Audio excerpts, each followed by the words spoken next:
Si Greg Slaughter, ang dating Barangay Ginebra star, ay nagpahayag ng kanyang intensyon na bumalik sa PBA.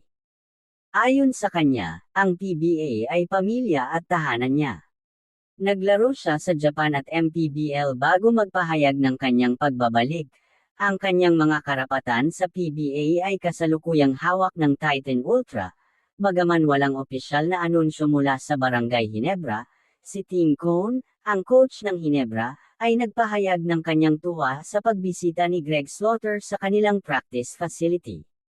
Gayunpaman, sinabi ni Coach Tim Cone na wala sa mga usapan tungkol sa pagbabalik ni Greg Slaughter sa Ginebra. Si Greg Slaughter ay nag-apologize sa PBA para sa mga nakaraang miscommunications at nagpahayag ng kanyang pasasalamat sa mga oportunidad na ibinigay sa kanya ng liga. Ang kanyang pagbabalik sa PBA ay nananatiling isang posibilidad, ngunit walang katiyakan kung babalik siya sa Ginebra o sa ibang koponan. Maaaring makabalik si Greg Slaughter sa PBA. Ayon sa mga ulat, kasalukuyan siyang nakikipag-usap sa Titan Ultra para sa posibleng pagbabalik sa liga. Noong nakaraan, naglaro siya para sa Barangay Ginebra at Northport, at nanalo ng 4 na kampyonato sa PBA. Kamakailan, naglaro siya sa Japan B-League at MPBL, at kasalukuyang bahagi ng Basilan Starhorse sa MPBL. Samantala ayon kay Coach Tim Cone, si Jamie Malonzo ay eligible na bumalik sa PBA at maaaring maglaro muli para sa Barangay Ginebra.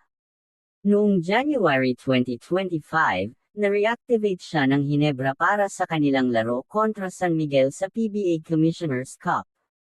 Bagaman may mga injury issues sa nakaraan, sinabi ni Jamie Malonzo na 100% healthy and ready to continue the season.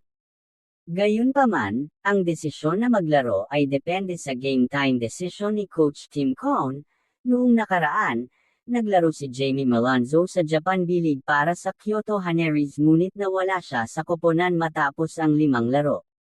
Ayon sa PBA rule, 3 taon ang kailangang lumipas bago siya makabalik sa liga bilang free agent, at ayon naman sa commissioner, wala pang 1 buwan si Jamie Malonzo na naglalaro sa Japan, kaya posibleng makabalik pa siya sa PBA. Gayunpaman, mayroong 3-year ban rule ang PBA para sa mga manlalaro na umaalis para maglaro sa ibang liga sa abroad, kaya hindi sigurado kung makakabalik siya. At yan ang update sa dating 2 manlalaro ng Barangay Ginebra. Kung may opinion kayo about sa ating topic, komento nyo lang sa ibaba ng video para mapag-usapan natin yan. At kung umabot ka naman dito, paki-subscribe mo naman ang ating channel para updated ka sa mga bagong upload natin. Yun lamang po at maraming salamat po sa inyo.